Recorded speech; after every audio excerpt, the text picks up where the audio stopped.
What is up, Earth's mightiest subscribers? It's Ernie Blerd without fear. Welcome back to the channel. Okay, so today's video, we are going to be talking about a character from Black Panther that you may be familiar with, but not in the way we're going to be talking about. That's right, we are going to be talking about the character Nakia, aka Malice. We're going to talk about her origin, her history, her abilities, all that and more right now. But first, wash your damn hands and let's hit that intro.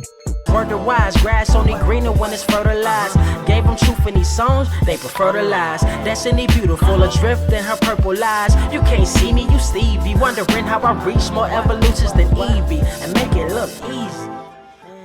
Malice, real name Nakia, first appeared in Black Panther Volume 3, Number 1 in 1998 and was created by Christopher Priest and Mark Texeira. So as to not cause any confusion, there are multiple versions of the character of Malice. There are many different characters, several of which exist in the Marvel Comics universe. There's one who is a Ghost Rider villain. There's one who's an X-Men villain. As a matter of fact, a member of one of the Legacy Marauders. There have been various and sundry incarnations of characters with this name, but we're actually here to only talk about one of them. Nakia, the woman who would eventually become Malice, is a woman who grew up in the Kunoma Valley in Wakanda and was raised from birth to become one of the Dora Milaje, the Adored Ones. Back then, this was during Christopher Priest's run and the first appearance of these characters, and the Dora were essentially wives in training for the character T'Challa, something that even he as a character was never personally a fan of and never intentionally took advantage of. This is also a function of the Dora that has since been abolished, though they still serve as the Black Panther's bodyguards. And Nakia would eventually become a Dora in official capacity by age 14.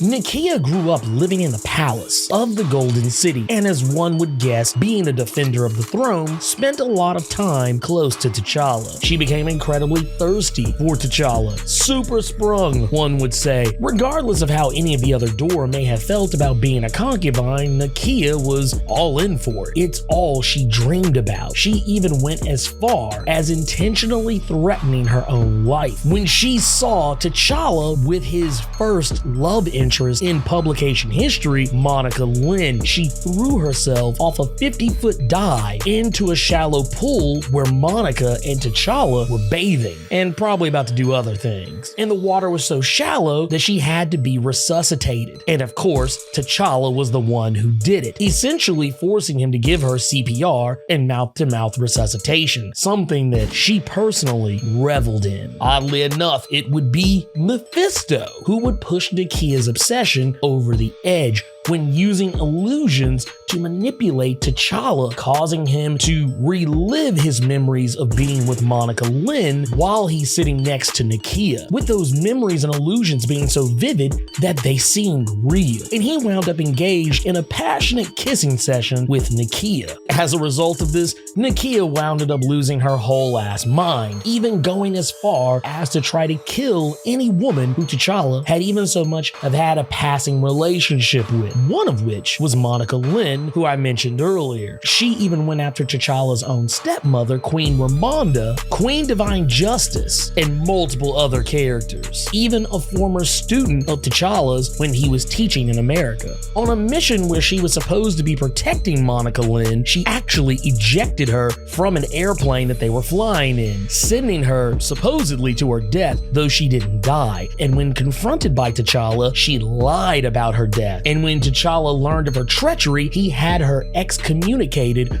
from the Dora and essentially treated as a pariah in Wakanda, including her tribe of origin. She would flee from the Golden City as a result of this, but was captured by former Black Panther villain Achibi, who ultimately wound up torturing her to the point of death. And it would later be Eric Killmonger who would find her tortured and dead body and use the Wakandan magics at the altar of resurrection to bring her back from the dead. This would be how she gained her superhuman levels of strength and other physical abilities. abilities, and Killmonger, recognizing her hatred of T'Challa and jealousy for those whom he loves and all the circumstances surrounding it, dubbed her Malice, an homage to one of his original underlings. As I mentioned earlier, there are various and sundry versions of characters with that name, and one of them was originally a mutated and superhumanly enhanced underling of Killmonger's. From when he originally tried to invade Wakanda and steal the throne back in Jungle Action number 8 in 1974, this character, for all intents and purposes, is unconnected to this Malice other than them sharing the same name, and this was a character who went largely without character development but did share some of the same abilities as the current Malice. Speaking of post-resurrection, she boasted superhumanly enhanced physical strength, agility, and speed,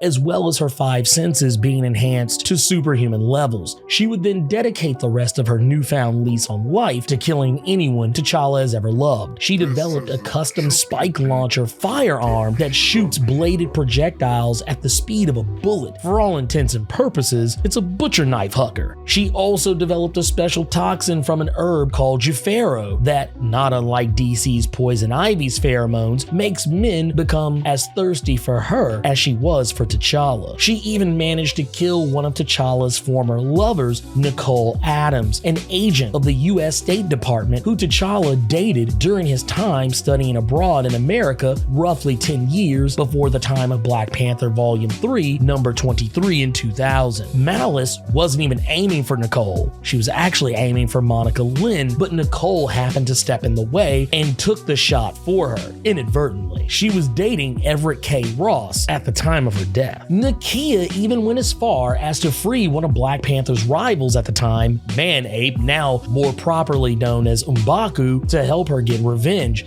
It would all be for naught though, because in the end, as we all learned a long time ago from T'Challa, that his father taught him to always be 2 steps ahead of his foes and 3 steps ahead of his friends. Nakia was both. Imagine how far ahead of her he was. Her obsession over T'Challa blinded her from realizing that T'Challa had already been keeping tabs on the potential targets that she would go after and had been stringing her along, letting her believe she was actually killing the women in T'Challa's life. And by the time we get to Black Panther Volume 3, number 33, Nakia and T'Challa would meet one last time, with T'Challa promising to raze her tribe's village to the ground if she did not provide an antidote for the victims of her toxin. Something that she'd provide and then disappear, never to be seen again. Well, at least until you get to the pages of Black Panther Annual number 1 in 2018, where it was revealed that she used Jufero to take control of a bunch of T'Challa's war dogs, attempting to steal a Wakandan climate control device, but ultimately she was unsuccessful. We would then see her final official appearance in Marvel Comics would come in the post-Black Panther film released miniseries Wakanda Forever, a series that saw Malice cross swords with not just the Dora Milaje tracking her movements in America, but also with the likes of Spider-Man, the Avengers, and the X-Men. Now seemingly sickly and withering away due to her over-reliance on Jufero, which was causing her body's cells to break down and accelerated her aging process, she returns to Bed-Stuy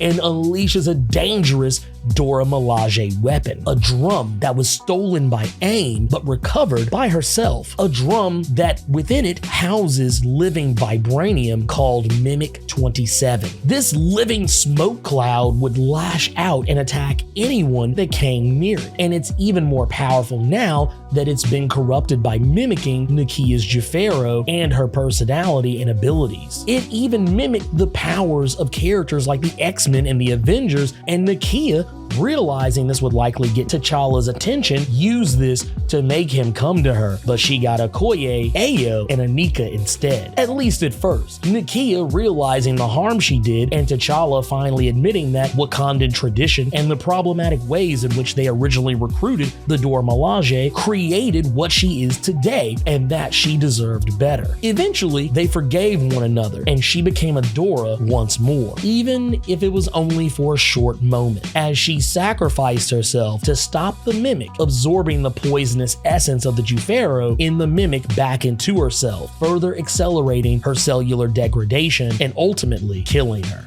Though she's often referred to as either Nakia or Malice, her full name is Nakia Shauko.